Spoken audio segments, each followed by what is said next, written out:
Welcome to the Be Student Podcast, and thank you for joining me. Today I'm with Dr. Haifa Maamar, Executive Director of Emerging Technologies at Full Sail University. Full Sail is an industry-leading higher education institution focused on entertainment, media, and emerging technologies. Haifa, thank you for joining us today. Do you mind if I call you Haifa? Of course, You've please, got a very fancy list of me. degrees, so we want to make sure everyone knows this is Dr. Maamar, but for today's purposes, Haifa. Or Haifa. I go by Haifa. Please. Haifa, I'm so excited to have you here you because one of me. the things we love to do on this podcast is receive experiences and histories of people who are from other places. And you are from many other places. I am. Tell me what passports you hold. Probably several. Well, I can't. That's the problem. I can't hold several, but like I have two passports. I have obviously the American passport, and then I have a Tunisian passport. Tunisian passport. Now, you know what I'm about to say. My favorite, most recognizable Tunisian is Ons Jabeur. Have you ever met Ons Jabeur? Of course. I mean, I'm so excited Tell us about her. Ons Jabeur, for those who are uninitiated, is the player. legendary tennis star from Tunisia, Yes. who has brought Tunisia to the world. Mm-hmm. What do you feel like when you see her, what it means to be Tunisian, to watch her out at Wimbledon? It's pride. It's I'm like sure. that thing where like, oh my gosh, it's happening. You see that flag, and she is amazing. Like she is just amazing. And I mean, Tunisia has been known also, I mean, for centuries now. Like if we go back to the history of Hannibal and Carthage and the Romans and so on, but specifically like World Cup, Soccer World Cup, like they've been in the many Soccer World Cup, and then yes, when it comes to Ons Jabeur, it's just. See, you say her name right. I'm not saying it right. I'm probably saying it as no, you're saying it good. By probably by an English commentator on Wimbledon, as I'm influenced by how that pronunciation goes. But she's such an amazing diplomat from your country. Okay, so you weren't born in Tunisia though? No, I was born in France. Okay. Yes. Guess what happened this week? Uh-huh. This podcast charted in France this week. We don't even know why, but we want all the Francophone countries to know that you're welcome here on the Be Student Podcast. Hopefully we'll get some traction. So alors, you want to say welcome? Alors, vous êtes les bienvenus à regarder ce podcast. Vous allez tout savoir concernant la région de Floride et puis Winter Park. I love it. This is so cool. Et puis, regardez Betsy. Elle est amazing. Well, Haifa, I know we also share this. You lived at some time in London. Is that right? London, UK? Yes. No, I didn't. I thought you worked on the London Stock Exchange. Was that just remotely? No, actually. Oh, wow. Okay. You did your homework. A little bit. I try to do my homework. We've got big rollers on here. Oh, my gosh. Thank you. Well, I used to actually work at the Montreal Stock Exchange. Right. So I used to be in Canada before. Okay. At the Montreal Stock Exchange. And I used to be the software architect building trading systems solutions for... So the list is long, but I'm going to say it. Montreal Stock Exchange, Toronto Stock Exchange, Boston Stock Exchange, New York Stock Exchange, London Stock Exchange, Paris Stock Exchange, and Milan Stock Exchange. You're like the UN of coding for stock exchanges. This is amazing. I don't know. It's so funny because like when I, before joining the stock exchange, I have my degrees, so I am an engineer. I'm really into programming. Technology is my thing.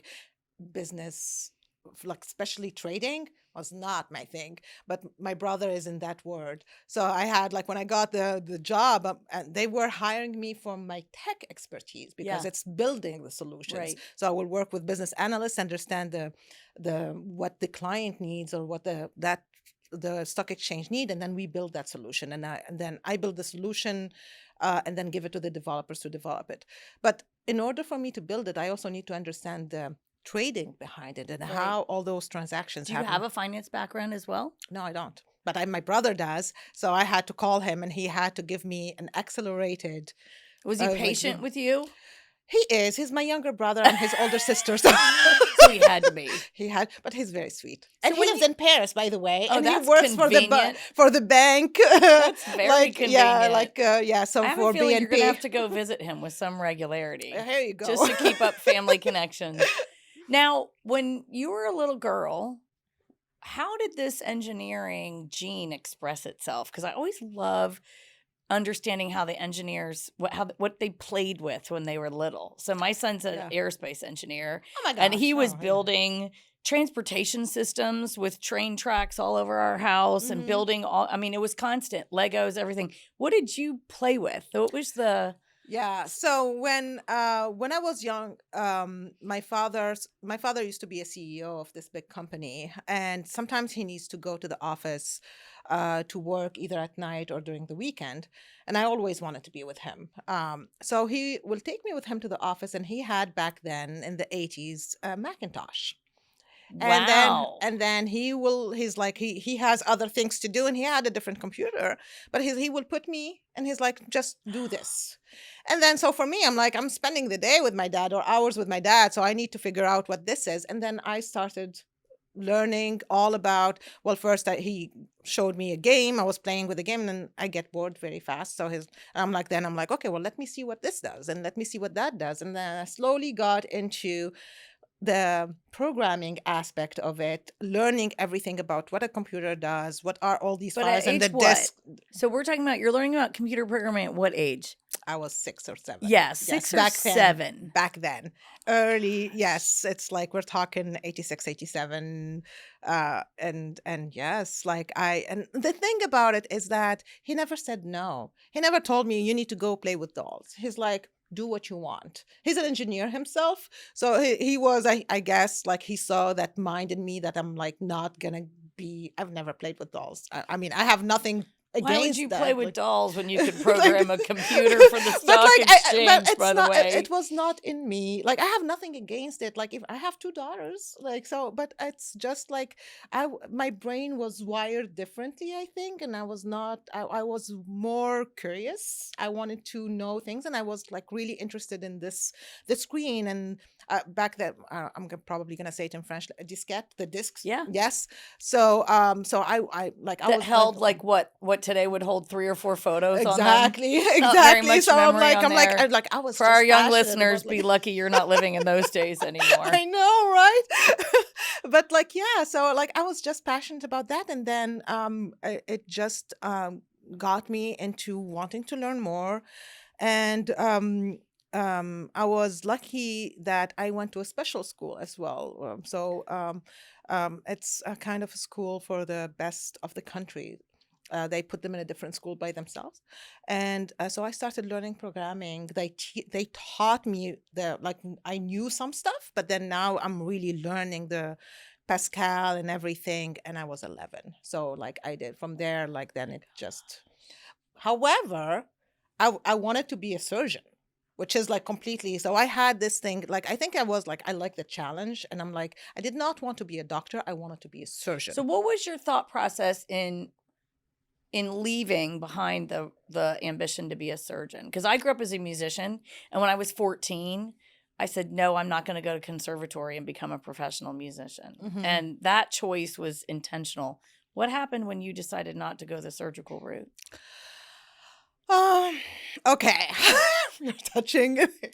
Okay, so I really wanted to go into becoming a surgeon. One thing I realized is I did not like the looking at organs. Yeah. Or like so when we had science in high school and so on, so we had the frog and you have to dissect, and I'm like I'm really Plus not. it smells Yeah, bad. and I'm like, oh, I'm not. But then I had it in me as if I thought that like that will be like a challenge. I'm just gonna overcome that feeling, and I'm gonna become the best surgeon, and that's it. And so my parents wanted to send me back to France. And they're like, okay, you finished high school, you want to be a surgeon, so you go back. My uncles are all doctors. And So this is a real no losers family that no. your family's operating here. Yeah. I'm So, impressed. like, Okay. so they were like, you go back to France and you're gonna study like in Montpellier, the same way as where I was born and where my parents studied and my uncles, and they just to go study there. I just did not want to go back to France. Originally I wanted to come here to the US. So I told my dad, I'm like, I'm going to go to the US. And he's like, we don't know anybody there. Like, how are you going to do? You're just 17. And he's like, and I spoke English, but again, learning English is my third language. So it's not the same as like, okay, you're going to live there by yourself and so on. So I was trying to convince him. I'm like, I'm gonna make it, and he's like, no, I don't feel this is a good idea. So I'm like, okay, well, what is the closest country to the US? Canada. I'm going to Canada, and I'm like, I was accepted at McGill, and I was which is the Harvard of Canada for our Yes, listeners. yes. McGill is a big deal. Yes, All right, so, this is amazing. Yeah, I was accepted at McGill, but then it was in Montreal. And then there are many like from my community there. And my dad is like, you're so young to be like just alone, not have like the family around you. But we had family in Ottawa, the capital of Canada. So, and then I submitted my application to Ottawa and I got accepted. But the thing is, as an international student, you cannot do medical studies in Canada as an international. So he's like, okay, well, you have to shift something. I'm like, okay, what I like programming. I'm going engineering. And this is how I ended up in. But still doing diagnostics and repair, just with computer systems instead Yes, of human but like, bodies. but what I liked, the way I turned things around is that I found a way how to have healthcare included in everything I do in engineering. So my master's was about healthcare, my PhD was about healthcare using like engineering. So, and now at Full Sail, I mean, I do that on like, I mean, I'm so lucky that we have that opportunity to work also on Those visa technology restrictions and are renewable. weird. When I lived in England, I had 2 specific prohibitions on my visa. Are you ready? Uh-huh. I could not work as a professional athlete. I mean, just look at me. I don't think there's any risk of that happening. And then I could Oh my not gosh. train as a doctor or dentist. So I had, Mm. those were the only 2 limitations I had on my visa. I was like, Mhm. all right, well, everything's else As on the is- table, but I didn't have any predisposition to do any of those 2 things. But those visa things can sometimes How be was your experience in London? Oh, it was incredible. I mean, How- it shaped kind of everything about who I am now. Really? It was amazing. And it made me appreciate people from other cultures in a way that I had no other capacity to do until I got there. You know, I'd take my daughter to school on public transport. I'd hear 7 languages on the bus in the morning Yeah. before we'd even get to school. And then Yeah. her school was very international. So they were all different languages at that school. And even though it was British curriculum, but it was really that sense of, you know, I don't know if you're like this, but I didn't want to hang out with other Americans when I was over there because I already knew what that American experience looked like. I That wanted was to how meet I people was. from other parts of the world. And like your parents, my mother said to me when I said, we're moving to London, she said, and I quote, "This is the worst idea you've ever had." Well, my mother, like, she was supportive all the way until the night before our flight. And she's like, you're not going. Like, there is no way. I don't think this is a good idea. You going. And so I'm like, I am going. Yeah, I don't think parents are wired to want to send you thousands of miles across the Yes. other side of the world to a culture that may or may not welcome you. You know, Yeah, and there were many yeah. times when the minute I opened my mouth in London, people would be like, ugh, you're one of those. And, you know, you have to navigate that Yeah. when you're an immigrant. It's just Yeah. part of that. Yeah. What skill set do you think you've relied on most to navigate the various immigration experiences that you've had to walk into rooms where you have to immediately be taken seriously? Do you think your academic pedigree helped close that gap? I did. What I other did. things do you think you've relied on? Because I think our Me listeners, speaking different languages. what are I know French and English. What else? What's the other one? Well, I speak some of German and then Arabic. So That's yeah. incredible. Now, do Mhm. you, like, this is a dumb And question. I understand Italian and Spanish. Of so course you do. like so Do because you, it's can very you close. code in Arabic? Do people code in Arabic, or is there like, You don't use No, Arabic characters look, in I don't. coding. Trust me. Even if you give me, I speak the dialect and I understand it. But like sometimes now to read it, like because I don't use it, like I'm like, okay, it takes me some time. And I'm like, okay, I get it, and then like I start. But like no, coding is everything is in English. All right. So my question that's burning for me right now is, what can't you do? Oh, many things. What are you not good at? Many things. Many things. So I'm not great at math. I'm actually great at understanding what a set of numbers means, but I'm not good at curating that set of numbers. What would you say is like something you're not good at? Drawing. Really good. We cannot draw together. I'm terrible at drawing. Drawing is not my thing.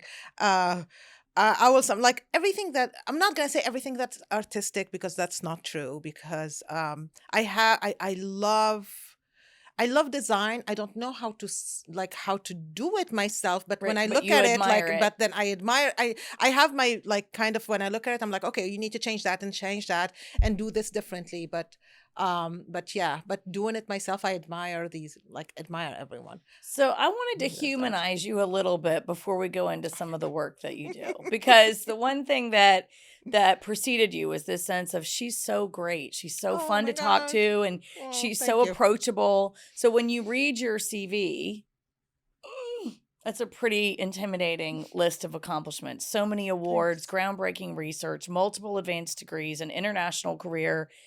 And here you are at Full Sail, and we are so proud that Full Sail is in Winter Park. We love it, right?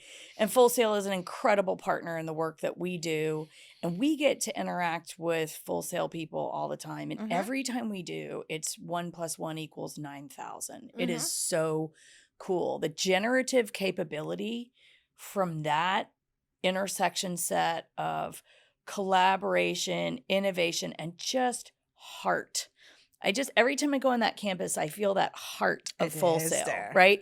And I have never met a person in senior leadership there that isn't fully human, that isn't fully engaged with a passion about how the students succeed, Yes. that isn't fully engaged with we need our alumni to be wildly successful, and then we need them to come back and bring the next group behind them. Exactly. This is my experience of dealing with Full Sail. And one of the reasons why I started this podcast is I was too greedy about keeping the people that I got to interact with to myself. I wanted people to know the cool people I get to interact with as a function of my job, which is like you or so many other leaders from Full Sail. It's amazing. And it's right here in Winter Park, Florida, which is in the Orlando MSA. But there's talented people like you that Full Sail have recruited from across the world that are leaders in their field that have backgrounds similar to yours, multilingual, Yes. several passports, lived all over the world. Tell us about what it's like for you to be at Full Sail. We're going to talk a little bit about leading emerging technologies in a minute, but tell us about what it's like to arrive at Full Sail and be part of that community after living in so many other places around the world. So I've been at Full Sail for 11 years. And I'm just going to share, since I've been talking about my personal experience so far, I'm going to share about how I landed at Full Sail. So when I moved from Canada here to Central Florida, I didn't know anything about my Central Florida. My ex-husband is from here, and he did not want to move to Canada. So I'm like, okay, I'm gonna move here. I will figure it out with my degrees. I will figure it out. All I knew about the region is the entertainment industry. And and I'm like, okay, well, what am I gonna do? I called my PhD advisor, and I asked him, like, do you know anything? I knew he used to travel a lot to Florida, so from Canada. So I called him, and he's like, well, Orlando area is known for the simulation. For being a simulation hub. So then I'm like, okay, well, like, let me start looking into that, and then this is how I found out about all the companies that are here, this ecosystem that we have here. And I knew that I wanted to go back to education because I used to teach at the University of Ottawa. I wanted to go back to education. And then, so a friend of mine came visit us to have dinner with us. And she's like, you should check Full Sail. I'm like, Full Sail? What is that? She's like, well, you did your PhD in gaming and so on. So they're known for gaming. So I'm like, okay, well, I'm gonna check it out. And this is how, like, I actually applied and I got the job like I'll like bet. quickly. And when I joined, I was so impressed by, as you said, like the teams, like the creative like minds that exist at Full Sail, like lots of innovation, but especially how much they care. Going, and I'm not quoting any university or so, but the care that exists at Full Sail, how much they care about their students, how much they want to make sure that the students succeed. Even the graduates, once, like, we want to make sure that not only they succeed and graduate, but now we want them to thrive once they are working in the industry. And then our graduates and our students, they go with that mind. It's like, I want to give back. I want to take that, what we call it, the cohort after me, and take them with me. Because it's kind of like they all had that same kind of give back to the community, or give back to the Full Sail community. So, but that starts from like students, graduates, the faculty, the support teams, everybody really goes around the whole thing of like your students, your graduates, and looking at leaderships and executives from our president, Gary Jones, all the way to all the other leaders. Everybody cares. And I'm not saying because I work at Full Sail, it's a very genuine feeling, and it helped me. I mean, I moved a lot. You've seen my resume. I moved a lot in my um how to say it, work experience, or like the jobs I had before. But at Full Sail, as if like I found my people. Oh. Like it's they have this thing of they are genuine about what they do. They care. They are servant leaders. Yeah. They genuinely want the students to succeed. They want their graduates to So succeed. you felt a They sense care of about homecoming people. when you got there. I did. Even though it was I in a did. foreign country. I did. And it's funny because at the beginning when I joined Full Sail, obviously now I went from Canada to the US, the English is different. Yeah. The jokes are different. Yeah. So I'm like, I had that moment of like me adapting to the whole thing. And then I am within the gaming department, which is another level of like it's different. But then, and then like it took me some time to kind of like get adapted. But then, yes, I call Full Sail my second family. It is my family here. I don't have my family here. It's Full Sail. Like every time I go through things, it's my Full Sail family. So I know Full Sail is known for Emmy winners, Oscar winners, Grammy winners. This podcast exists because of our partners who are Full Sail graduates, right? So we do so many things in collaboration with Full Sail and Full Sail graduates. And we're a very small little community nonprofit. And when we work with Full Sail graduates, we get to look a lot glossier than we actually are. It's very cool. Tell me about this tech piece. So you're brought here to do emerging technologies, and that's a phrase we're all exhausted by, right? So how do we cut through the clutter of emerging technologies?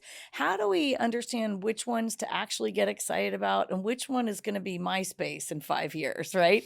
And then how do we sort of create a hierarchy of where to put our resources and time on this available enormous universe of options of emerging technologies?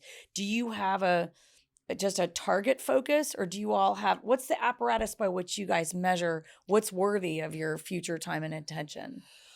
Well, so the way we do there are different ways I can like look at this.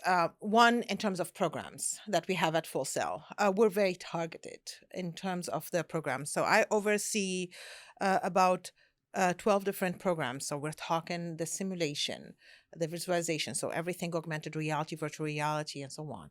We're talking computer science, artificial intelligence, obviously.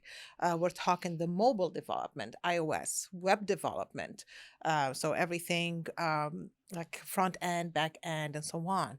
Cybersecurity is big in our life right now. You can't do anything without cybersecurity, which brings your IT piece as well. So your IT and cyber as well.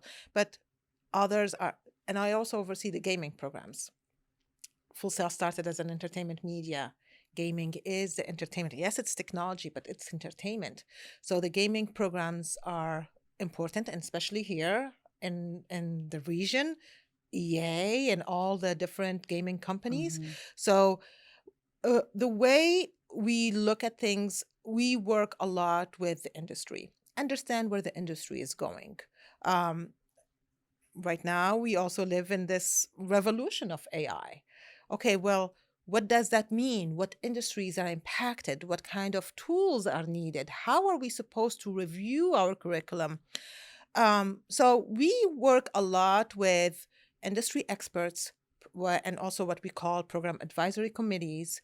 Our faculty themselves, they are industry experts, they are industry veterans, because we want to make sure that we give to our students that those skills that are needed in the industry. It's not about having just general skills. No, let's be targeted in exactly what you need in that industry. I'm going to give you the whole set of skills and background that you need to go. You're ready, go in. And so yeah, in order to, like, as you said, like, kind of understand from that whole spectrum of all these technologies that exist, I mean, yes, it's overwhelming at this point with like AI, spatial computing, simulation, augmented reality, virtual reality, and so on, the cyber.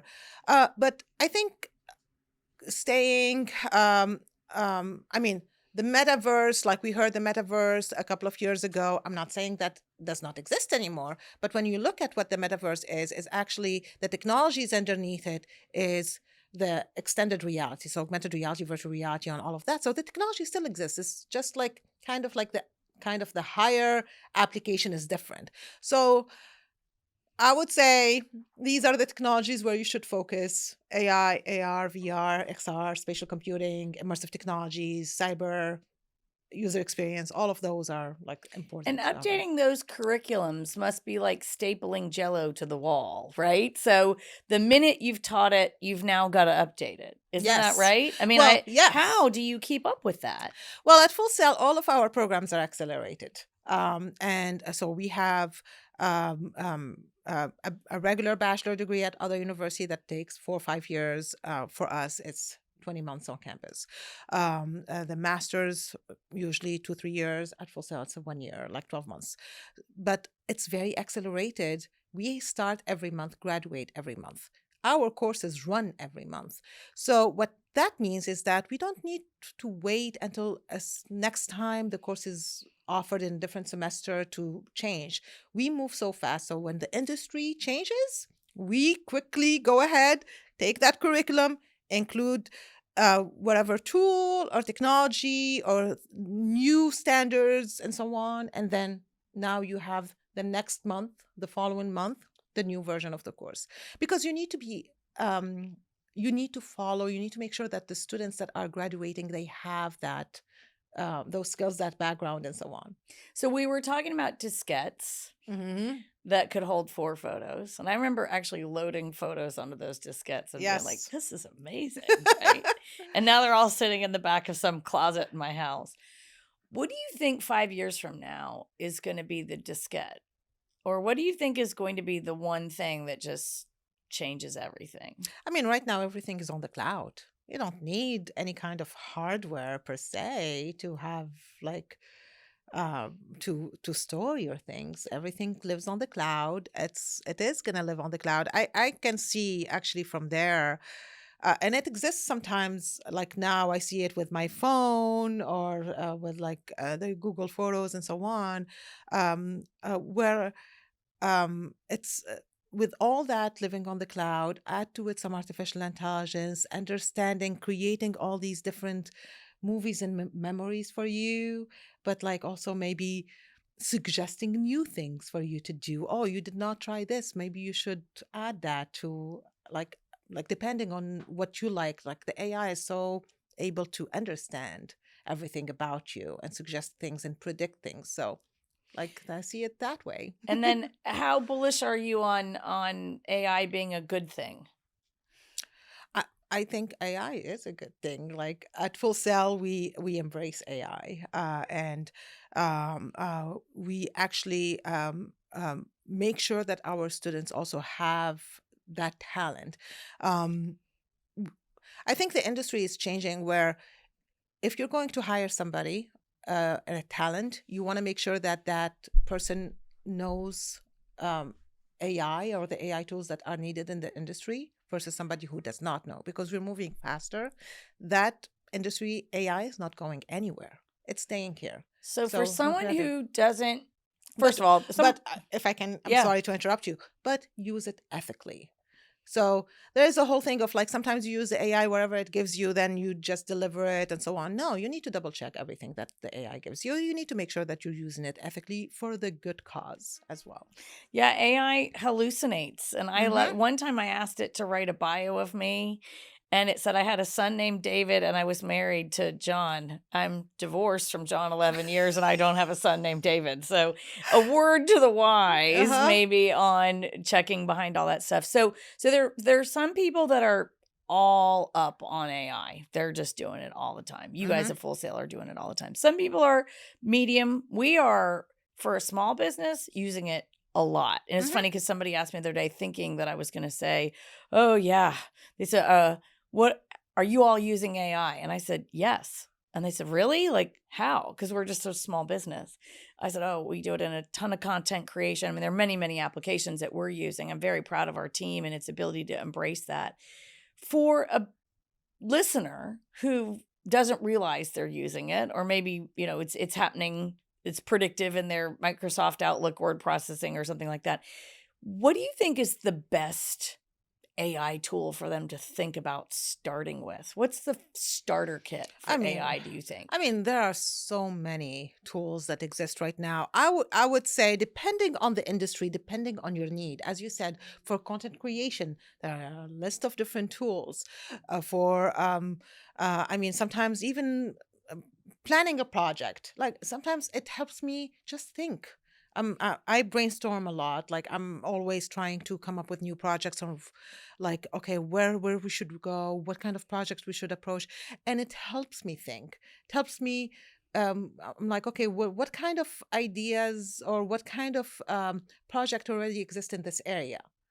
And then it gives you some like it brainstorms with you so you can take it to the next level. So depending on really on your industry and depending on your need, um uh there are so many tools. I would say even your daily life, um planning a trip. How about like check what Would you AI is going to use give you? ChatGPT for that? I would. Oh yeah. All right, so not Haifa, the computer, like amazing impresario, but Haifa, the adult human woman. Hmm. What's the one piece of AI they can't take from unless it's from your cold dead fingers? What's your AI tool of choice for you as a human? I like Nora. What is that? And my So- dog's just coming over to find out more about that. He knows we're talking about the AI tips, so he came over to join us. I like Nora. It helps me. NOTA, Noda? Yes. What does it do? Well, it helps me summarize things. Okay. So sometimes I have um um how to say it, like if I have podcasts I need to listen to, or if I have some like videos or things I need to watch, you can put it in the Nota and it summarizes and gives you some like It's a like it gives different you your idea. time. Yeah, like it's like kind of like it's still very very kind of how to say it it has some kind of limitation, but I found it very good where it comes like, okay, this is a summary. Sometimes it has to hallucinate, sometimes it takes some things where like it makes them out of proportion, kind of like, okay, Mhm. this is important when it was not that important in Mhm. the thing. Mhm. But it still like does a very good job at doing Okay, I got that. to learn a new piece of tech here today. I'm so But I excited. use ChatGPT also a lot in everything I do. Yeah. Well, one of the interesting things I'm thinking about as we are wrapping up is the importance of you as a role model. You did, for the first time, we've only done this podcast for 3 months, but you mentioned your dad. We always hear about moms on this podcast, and I thought it was really powerful that you talked about your dad as your role model for telling you could play with a computer, bringing you into his office. We gave a Lifetime Achievement Award this week to a woman probably well into her 70s, and she told the story of how her dad said, well, you can be a teacher or a nurse. And to have a dad that says, come to my office, play with this computer is a big deal, right? Mm-hmm. And we take for granted that kind of positive role modeling is happening now. We've come a long way with respect to that. Who's been a positive role model for you besides your dad? And what's your approach to being a mentor to other people? Because clearly, and I hate to do this, but clearly as a woman in tech, there aren't enough of you. I don't want to spend a lot of time on that because you're just a brilliant woman who's doing her job. Yeah. But what is your approach to mentoring and role modeling and being role modeled? Because obviously you're a role model for so many people at Full Sail, whether they be male or female. Thank you for saying that. So yes, my dad is the one who helped me go into that tech industry, or like be passionate about the tech industry. My mom was the person who did not say no and pushed me towards that. She believed in me. She is the one actually who my mom is a teacher, and she is the one who knew about that school where the best students go and so on. And she believed in me. She's like, "You're gonna make it." So she was with me my whole journey. She's my cheerleader, like advocate, and so on. In terms of role models or mentors, I would say when I joined Full Sail, I don't know if you know her, Dr. Pat Bishop. I haven't met her yet. She used to be she's the former education director of graduate studies at Full Sail, and she was my boss back then, or like actually even more. But she saw something different in me, and she believed in me, and she did everything to open doors for me. She kept telling everyone, this one is special. She has something about her. She kept taking me with her, trying to really work on my growth, like how to, like she saw that, like how passionate I am about tech. So she used to oversee the programs back then, the emerging tech programs. So she's like, she just made sure that like I grow more. She was my biggest advocate. But then when I was promoted to executive director of emerging technologies, I found that same mentorship from our CIO and director of education, Isis Jones, and the vice president of academic innovation, Nell Thompson. They both really also kept that same like style of like opening doors, making sure that like whatever I need to do, they're like just making it available for me. They invested in my growth, and they have and I was mentored by both Isis and Nell on like I think I did a year and a half with Isis, another year and a half with Nell. But they are so different, but I learned so much. They kind of understand my personality and made sure that like I grow in where like I was like kind of like I'm not gonna say struggling or lacking, but like more like how I can like grow not only from like uh, um, a business perspective, but also from a personal perspective, like on how I navigate situations. Like for me, I'm like again, like I'm not gonna say I'm an engineer, but like my personality, I'm like very kind of like how to say it, like I'm passionate. So sometimes when I talk with passion, and that can be perceived differently, like from like they don't perceive that as passion, they may perceive that as like me like I'm not saying attacking, but like more like I'm like really like loud or something. But like they worked on that, made sure that I am really like I understand that how like they made me grow that way. So Working mentorship on is that executive presence piece. yes. Yeah. And mentorship is big. It's So like you you are need a it. walking, talking, living, breathing example of the power of mentorship. And I I have am. just so enjoyed our conversation Thank today. you. Thank you for being an economic developer in our region. Thank Thank you. you for what you're pouring into students and for what you're doing to lead tech in the tech corridor here in Central Florida. what we're doing is going out to the world. And I love that you've brought the world to us in your global citizenship, and that Thank you're here you. in Central Florida adding so much to what we do. It's been a real privilege spending time with you It's my today. privilege. Thanks so Thank much. you. Thank you for having me.